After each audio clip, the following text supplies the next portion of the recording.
Hello, hello. Welcome to One Wild World, a podcast by The Echo. I'm your host, Matthew Juneau. And I'm the editor, Mike Davis. I want to open up today by talking about migration, which is the seasonal journey of a species of animals from one region to another, then often back to where they came from. There are lots of different types of animals that migrate and even different types of migrations. Do you know which animal travels the farthest in its migration? Penguins? Oh, gosh. Morgan Freeman really made it seem like it was a long way, despite the fact that they're so mobility limited. But It was a march of the penguins. I will give you that. a very long march. But no, seriously, probably seagulls. You really see them in odd places sometimes, such as inland parking lots. Yeah, they do seem to just end up in the strangest places. Those are some good guesses, but no. The most migratory animal is the Arctic tern, which is a bird believed to migrate around 25,000 miles in a year from around the North Pole all the way down to the South Pole. They're traveling Arctic to Antarctic and back again, which is pretty cool. Am I right? So what put the topic of migration on your mind? Well, just as the animals that migrate take these long journeys to distant places and then return to where they began, today's guest works with an organization who we were able to feature in our very first video back in 2015. We did get a lot of really cool footage, I think. I totally agree. Some of those clips we captured are still etched into my memory, along with many of the things we learned when we visited. Before we complete our own migratory cycle, we have one more stop, and that is to play a round of What's That Animal? Today, I have another special round of What's That Animal? We so often hear the calls of animals, but today I want to explore why that animal is making the sound. So when you hear this audio, try to guess the animal as well as why the animal might be making that sound.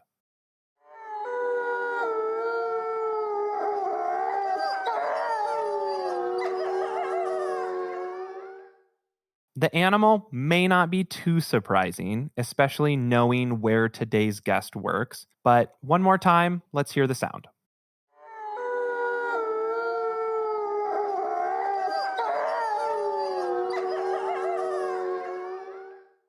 Stick around to the end of the episode to find out if you're a true animal detective. Now, to get more insight for the animal featured, we have a great conversation with Keith Laposh, rescue coordinator and volunteer for Wolf Sanctuary. Let's head over to my conversation with him now.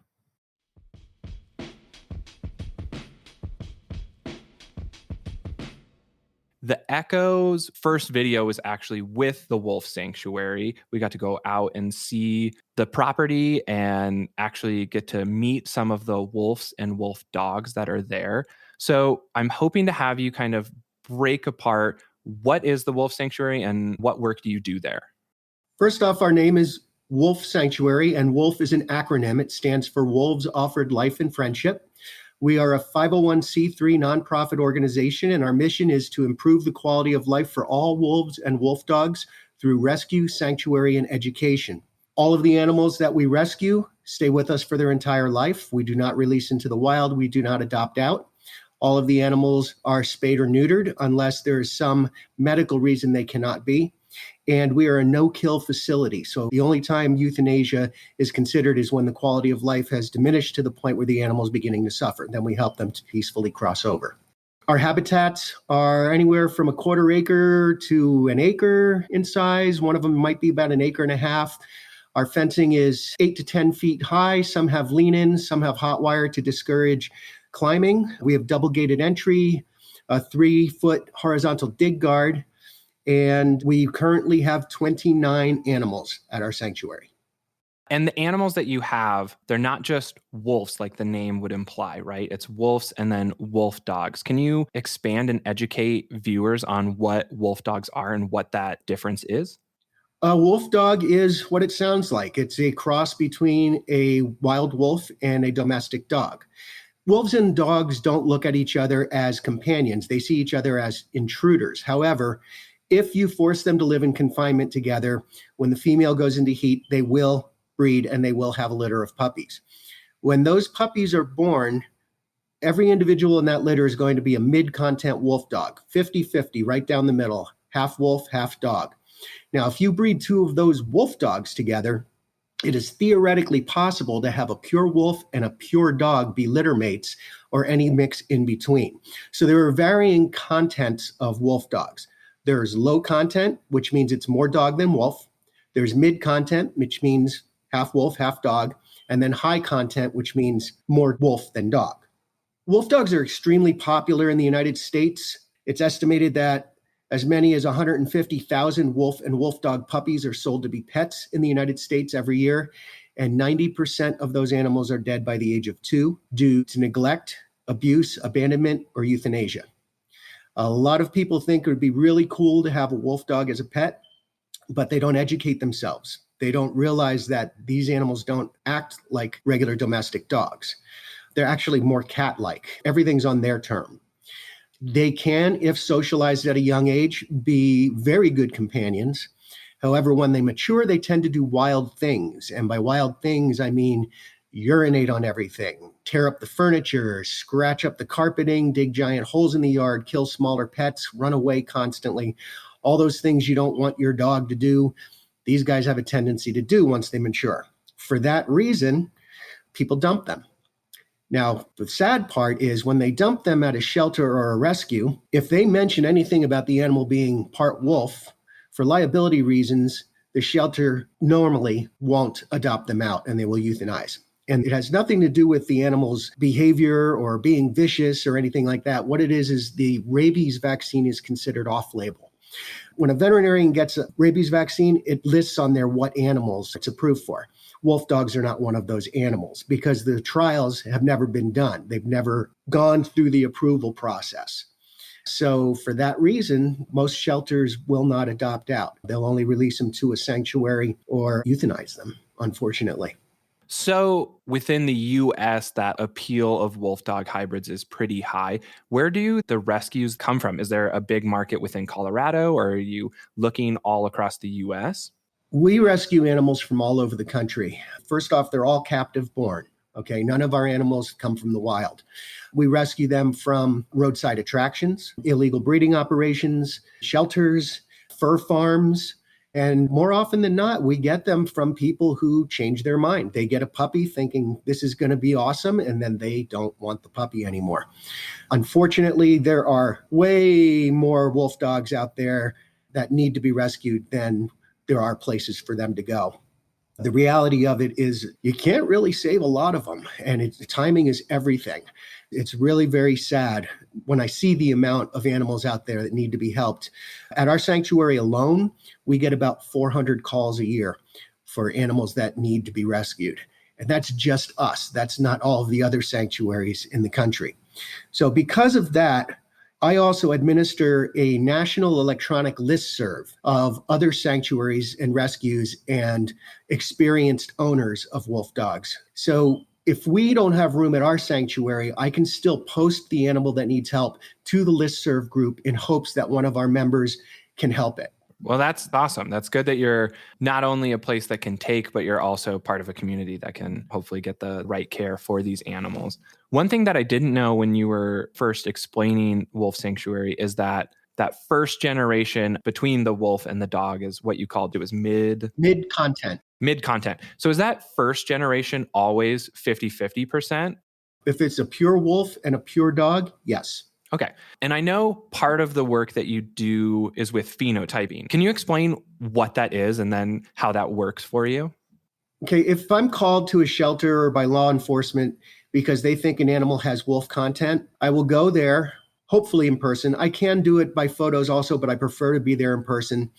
And I will look at 20 different physical and behavioral characteristics of the animal. I break it down part by part: the nose, the muzzle, the teeth, the ears, the head, the chest, the forelegs, the back, the tail. And I just work my way down the entire animal. And what I do is I keep score, just tally marks. So I'll look at the nose. Is the nose black and textured? Yes, gets a point there. Okay, I look at the eyes. Are the eyes almond shaped and oblique, meaning slanting inward toward the muzzle? And are they yellow in color? Well, they're kind of almond shaped, but they're not really slanted and they're blue, so they don't get a point for that. Okay, and I just work my way down the whole animal. The more tally marks that animal gets, the more likely there's content and the higher that content is. The less there are could mean that it's just a domestic dog. Because, for instance, back to the nose, a black textured nose. That's not uniquely a wolf trait. Labrador retrievers also have black textured noses. So none of these traits in themselves would indicate that an animal has wolf content. But once you start accumulating points and keeping those tally marks, once I'm up around 7 or 8 or 9 tally marks, there's a good chance this animal is going to have some content. Once I'm up in the 12 and 13 and 14 range, definitely content, probably mid content. If I'm up around 18 or 19, this is very high content, possibly even a pure wolf. And then the behavioral part I look at is movement. Wolves have a very unique way of moving called single tracking. So when they walk or they trot, the rear legs swing in line with the front legs. And when they pick that front paw up, the back paw goes down in or very close to the same spot that front paw was standing. So it gives the appearance in mud or snow that the animal's walking on 2 legs instead of 4. Another difference is when wolves run, their backs stay flat. When dogs run, they kind of bob back and forth. So those are the things that I look at when I phenotype. Now, it's a very subjective process. If you and I were to look at the same animal, you might think, no, I don't think that looks like a wolf's tail. And I might say, well, I think it looks like a wolf's tail. And so we'll have some disagreement the lower the content is. But the higher the content is, the more likely it is you and I are both going to look at it and agree and say, oh, yeah, this is a wolf. When I do this, especially with law enforcement and shelter directors, I like to have them phenotype with me. So I will give them a score sheet too. And then I'll say, okay, this is what a muzzle's supposed to look like. And I'll say, what do you think? You think that matches that description? And I always have a little pamphlet with me to show examples of this is a husky's muzzle. This is a wolf's muzzle. Do you think it looks more like a husky or a wolf? So I get their buy-in that way. That way, when we come to a conclusion at the end, they're not going to fight me on it. They're going to say, well, I was part of this process and I agree with the outcome. Yeah, that sounds like a great way to do it, where you're involving them and you're probably along the way also educating them so that the next time they see that, they might be more clued into some of those differences. So that's phenotyping. Do you ever do genotyping, which looks at the genetics side of things? Yes, we do both actually at the sanctuary. And a lot of times they match up pretty closely.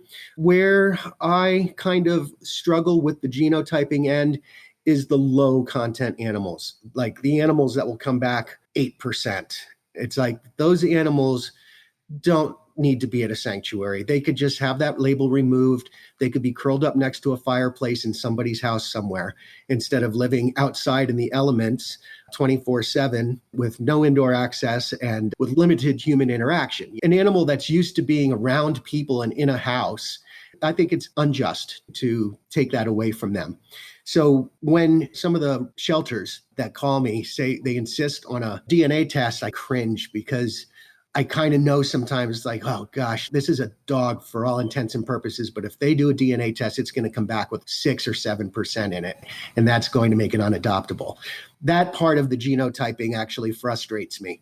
And it actually is still a fairly new science. It's not absolute. It's not 100% correct. Neither is phenotyping. So that's why doing both is probably the best way to get an accurate assessment of the animal. On the website, it says that your work is with phenotyping and behavior. And so I was just curious. And I know recently with dogs in general, is people always want to know, there's different sub-breeds of what type your dog is. And so I was curious if that existed for the wolf dog. I know the behavior is a lot of times why these wolf dog hybrids get either released or abandoned or brought to sanctuaries. And when I first came out to the wolf sanctuary, I talked with Michelle, And she said something that stuck with me about the difference between the two, that your normal dog will sort of sniff, sniff, lick, and wolf dog hybrids will sort of lick, lick, bite. Have you heard that from Michelle? Yes. Can you expand on some of the differences between just a regular dog and then the wolf dogs? It's a very typical wolf or wolf dog greeting. It's lick, lick, bite. It's like a toothy kiss. So they'll jump and they'll kind of nibble at you as they're licking you. Actually, it frightens some people, but once you get used to it, it's actually pretty endearing. It's pretty special. There are a lot of differences between wolf behavior and dog behavior, and wolf dog and dog behavior. Dogs are puppies through their entire life. They're paedomorphic. They never really mature mentally. So they go through their entire life being curious and being running around and checking things out. Whereas when wolves mature, they tend to become more timid and more cautious. They're neophobes. They're less likely to explore new things. It takes them a while to go over and check something out. And that's because they're hardwired to avoid conflict, because in the wild, if they get injured, it's a death sentence. So you got to remember, their prey is 10 times their size. If they get kicked and they get injured, they can no longer move with the pack. They can't hunt anymore. And it's the same with a strange object or a strange creature like a human. Wolves are a lot more timid than dogs are. Another thing that's different with wolves is wolves mate for life. They find a mate, and that is their mate for their entire life. Dogs are very promiscuous. If you had a pack of wild dogs, there would be numerous breeding pairs of dogs, and they wouldn't just be with each other. They would be all over the place. Whereas a pack of wolves is actually a family unit. Only the two breeders breed. Mom and dad at the top breed. And then below them is the 3-year-olds. Below them is the 1 and 2-year-olds, and then the puppies at the bottom. And then when they reach maturity, they don't challenge mom or dad for breeding rights. They simply leave, they find a mate, and they form their own pack, like humans. Other things in behavior that I teach about is actually their communication. It's impossible for wolves to hide their intentions. They are constantly communicating with us. And so when you look at them, their main way of communicating is through body language, posture. And that's everything from the tip of the nose to how they're holding their tail, the positions of their ears to what their paws are doing. So you take those cues and you start looking at them and you can kind of put them in order. And then you take into account on top of that their vocalization. Are they growling? Are they whimpering? Are they howling? You can put each of those pieces together and like a word. And then once you have them all arranged, it's a sentence. So you understand what the animal is saying to you.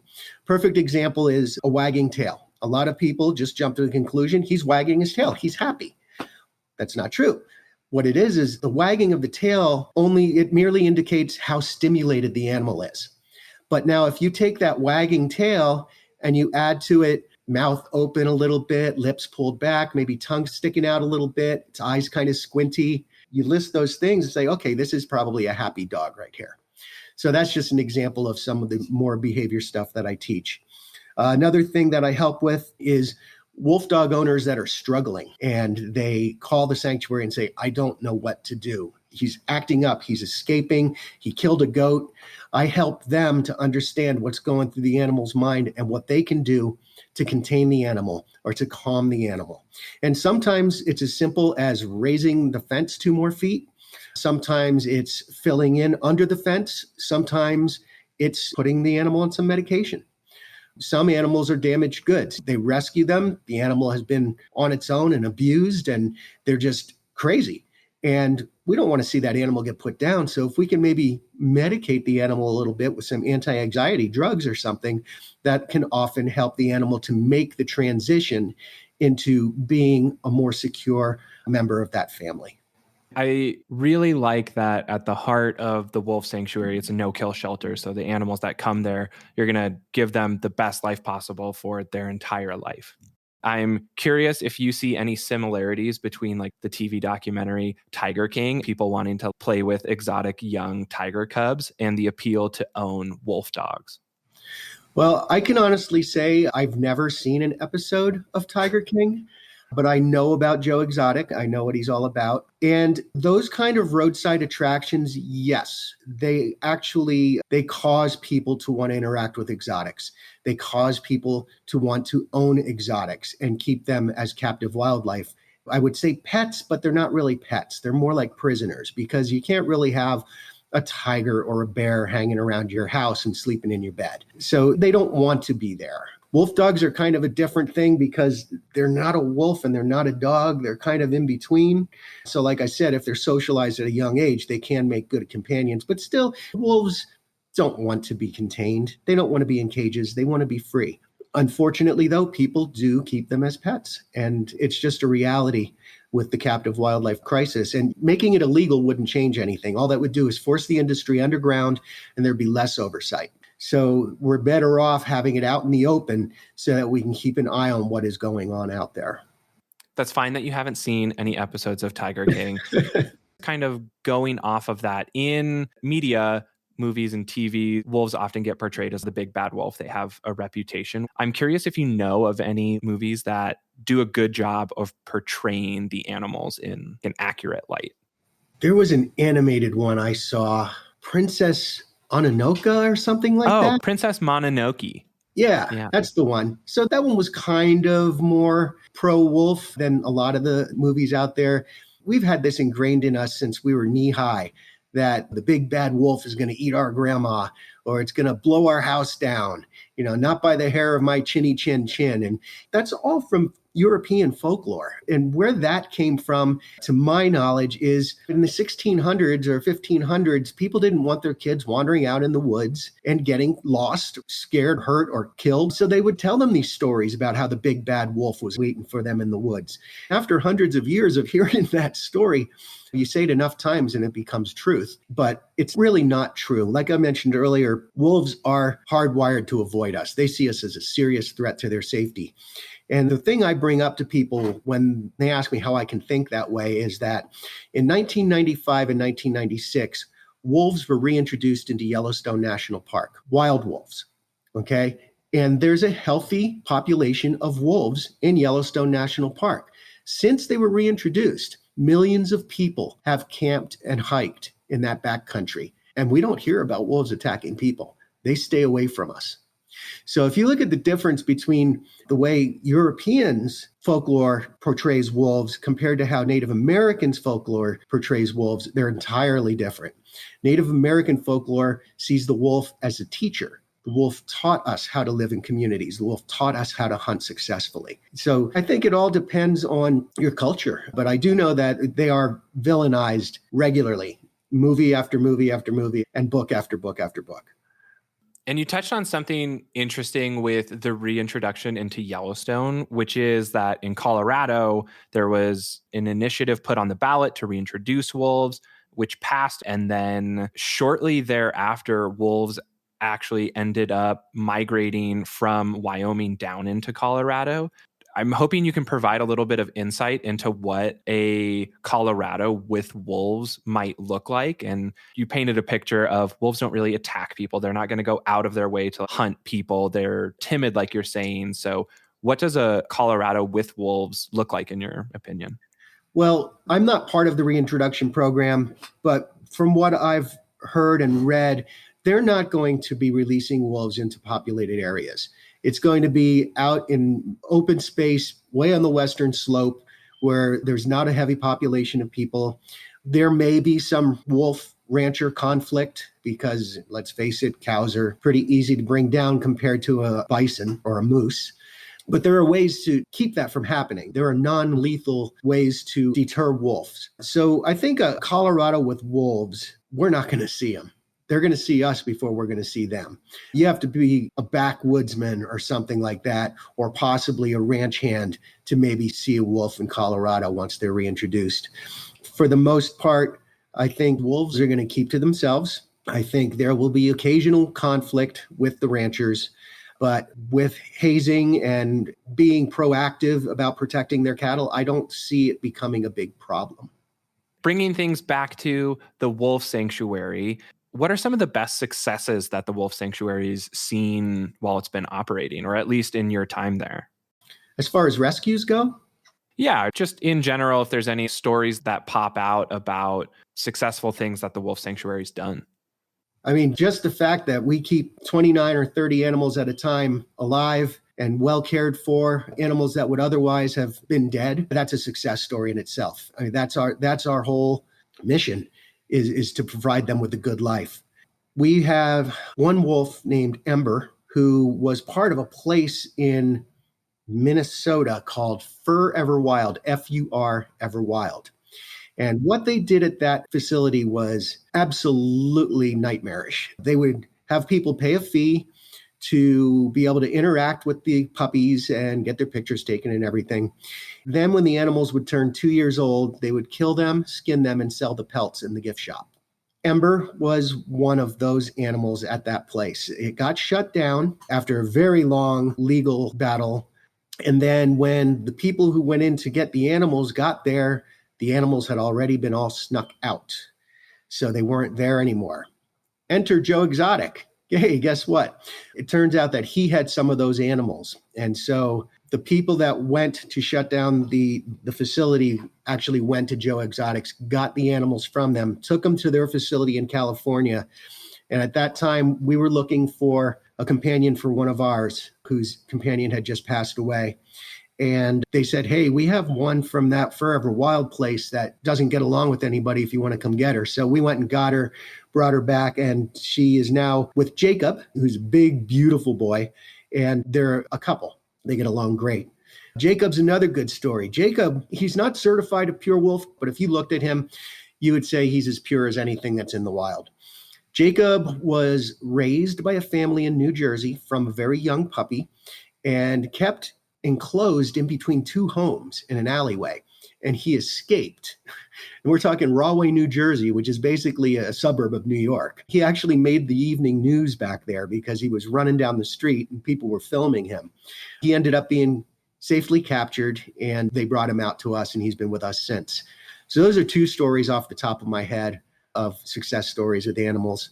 Every animal has their own story. I mean, not one is more sensational or more important than another. It's just, they're all different, just like all the personalities of the animals are different. Another success with wolf is our educational end of things. We not only educate people on why wolves and wolf dogs don't make good pets, we also help people that have already taken that step and have one in their possession as a pet and are having trouble with it, as I mentioned earlier. So it's kind of a two-pronged approach with education. Another thing I've noticed, there aren't a lot of people sitting on the fence when it comes to their opinion about wolves. No, yeah, totally. Yeah, pretty much they hate them or they love them. Very few people are indifferent. And so I think it's really important in our public outreach to first try not to anger anybody who has a differing opinion. And then also try to get to the kids, get the kids to understand that wolves aren't these big, bloodthirsty, horrible creatures, that they have every right to live and raise their family as we do. We can easily avoid conflict with wolves in the wild. It's not that hard to do. I think that a wolf would have to be either rabid or absolutely starving to death to attack a grown human. I don't know about, children, but children shouldn't be out in the wilderness by themselves anyway, and chances are they won't be. As far as I know, in the past 100 years, there have been 2 wolf attacks in the United States or North America. One was a woman, a teacher, that went jogging. She was in Alaska. She went jogging in well-established wolf territory in a blizzard. They mistook her for prey, and so they killed her. The second was they found a man who was partially eaten. It was determined that it was wolves that ate him. They were not able to determine whether the wolves killed the man or if he died from another cause, and then they fed on him. Those are the only 2 that I'm aware of in the past 100 years. Interesting. I think it goes back to the good work that the Wolf Sanctuary does with your success stories about those 2 wolves, and that every dog has its own history, and you're providing a space where they get to live that out. So if viewers want to support you or the Wolf Sanctuary, what's the best way for them to do that? We're a nonprofit, so we're always in need of donations, whether it's our Amazon wish list, meat donations, or cash donations, because quite frankly, we wouldn't be able to survive without donors. The best way would be to go to www.wolfsanctuary.co. You could also get there by going to www.wolfsanctuary.net. They'll take you to the same website, and there's a donation button on there. Or you can just scroll through and see what our Amazon wish list is about. Another thing is teach people what you learn. Teach people that wolves and wolf dogs don't make good pets, and tell them why. Share the information that we share with you. And then lastly, you can always volunteer. We're always in need of volunteers. A lot of our volunteers are college students. We have an internship program. And if somebody is interested in wanting a wolf dog for some reason, the best thing for them to do would be to volunteer and see what these animals are about and see if you really want one in your house. because, because I'll tell you, you wouldn't want some of these guys in your house. I can promise you that. Yeah, definitely. Well, Keith, thanks so much for having this conversation today, for being a part of it. I certainly learned a lot. I know that the viewers are going to really appreciate everything that you brought to the podcast today. So thank you so much for being part of this. And thank you for having me. It was a pleasure.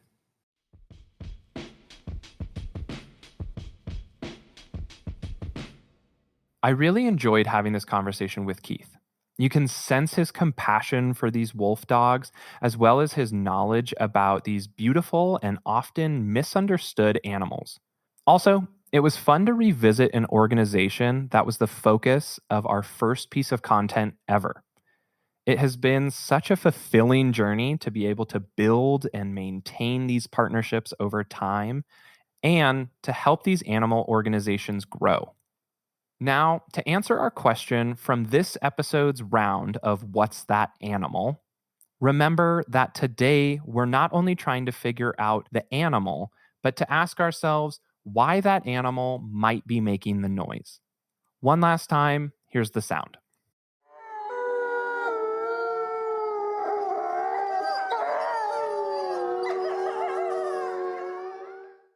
These are the sounds of wolves and wolf dog hybrids howling. I couldn't resist myself using this soundbite, especially since this is audio from that very first video we produced.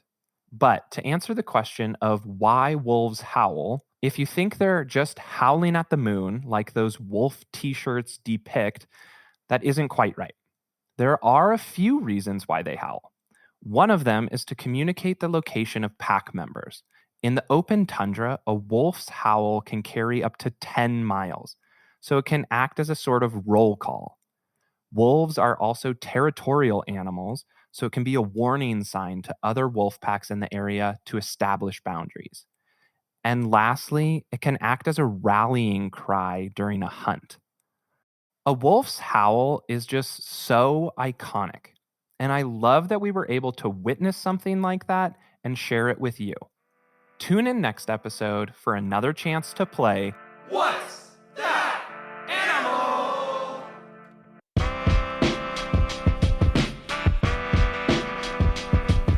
If you enjoyed this conversation, subscribe and consider supporting us directly at patreon.com/onewildpodcast. Here, you'll find exclusive content, like the full video versions of our conversations. To find out more about the other work we do, visit our website at onewildpodcast.com.